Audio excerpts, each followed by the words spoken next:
À mon avis, à une certaine époque,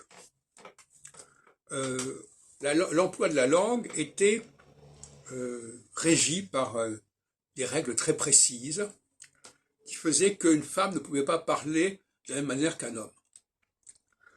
Et la langue a gardé cette dualité. L'homme devait parler à la première personne, il devait parler au pluriel, il devait dire nous, vous, et les femmes disaient moi, toi. Et ça correspondait aussi à des sonorités différentes. La musique de la parole féminine ne devait pas se confondre avec la musique de la parole masculine.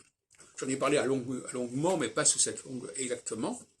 Mais c'est très important de comprendre que les femmes ne devaient pas parler, ne devaient pas s'exprimer comme les hommes.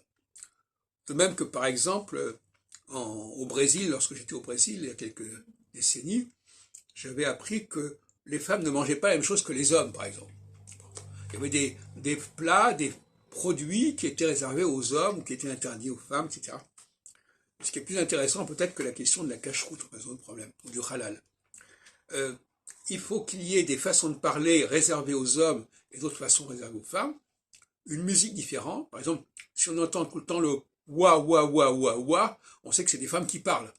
Si on entend le nous, vous, on sait que c'est les hommes qui parlent.